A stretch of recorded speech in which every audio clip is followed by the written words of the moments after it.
I wanted to get in on this Supergirl discussion, so let me break it down real quick. No fluff, just the good and the bad.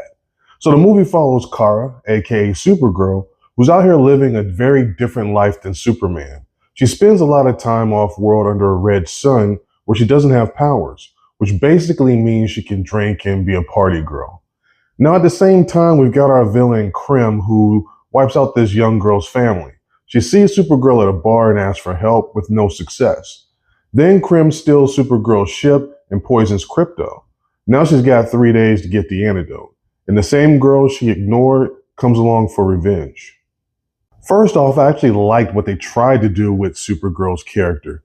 Coming off Superman, where Clark is all about hope and doing the right thing, Kara is the complete opposite. She's rough, she's distant, she doesn't really want to be a hero, and at first, I didn't like her at all.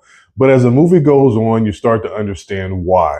Her backstory hits different. She didn't grow up the way Clark did, and that shows how she moves, how she thinks, and how she deals with people.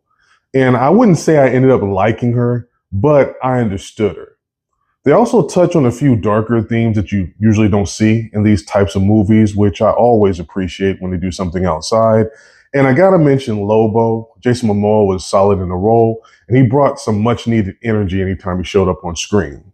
However, everything else is below average. The action is okay, the story, but nothing really stands out. This movie doesn't have its own identity. It feels like a mix of a bunch of other films we've already seen. And Lobo is cool, but he barely gets any screen time, and he doesn't do enough to really even matter to the story.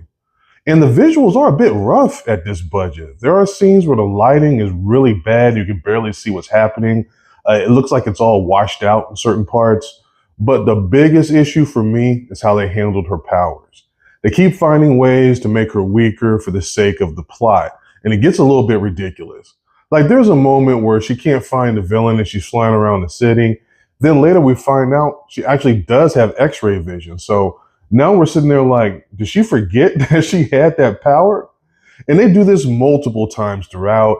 Powers will show up when it's convenient, disappear when it's not, and then they try to explain it after the fact.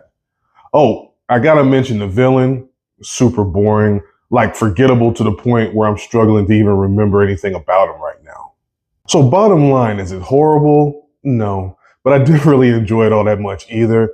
There are some solid ideas here, especially with Kara's character, but the movie doesn't fully commit. Instead of leaning into her story and her trauma, to go with this weird punk rock feel-good vibe that doesn't really match anything.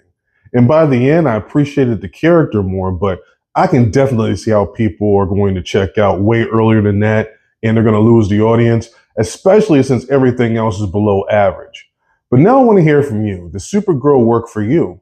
Let me know in the comments, and if you like movie reviews like this, please be sure to like, share, subscribe, and all of that good stuff, and I'll see you guys next time. Peace.